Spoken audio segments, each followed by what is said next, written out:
గోత్రం ప్రవర. గౌరీ పూజ జరిగే చోట ఒకసారి లాంఛనంగా ఇరుపక్షాల వారి గోత్రం ప్రవర చెప్పే కార్యక్రమం పురోహితుల చాతుర్యాన్ని బట్టి అత్యంత ఆసక్తికరంగా వినసొంపుగా ఉంటుంది.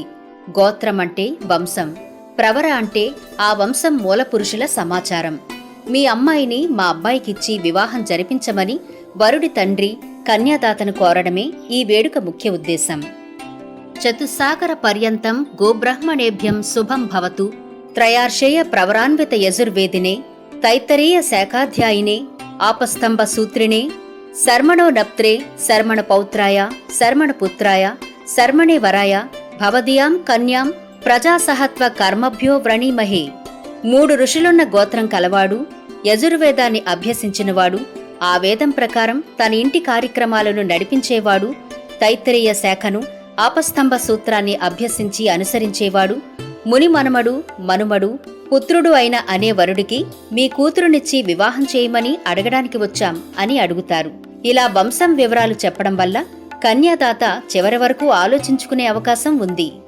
ఇవేవీ తెలియకపోతే అందరి సమక్షంలో ఫలానా వారి పిల్లాడిని చేసుకున్నాం, ఇప్పుడు అనుభవిస్తున్నాం అని భవిష్యత్తులో అనొచ్చు. కన్యాదాత వరుడి వివరాలు ముత్తాత తరం దగ్గర నుండి విన్న తర్వాత ఆ సంబంధం తనకిష్టమైతే వెంటనే తన వధువు వివరాలు కూడా చెప్పి అబ్బాయి తన కూతుర్ని చేసుకోమని అడుగుతాడు. వివాహ నిబంధనలు. గౌతముడు మరియు ఆపస్తంభుడి ప్రకారము సగోత్రీయుల మధ్య వివాహాలు కుదరవు, చేసుకోకూడదు. ఎందుకంటే ఒకే గోత్రంలో పుట్టినవారు ఒకే ఇంటి వారవుతారు. కాబట్టి వారు అన్నా చెల్లెళ్ళో, అక్కా తమ్ముళ్ళో, తండ్రి కూతుళ్ళో, తల్లి కొడుకుల వరుస కలవారు అవుతారు.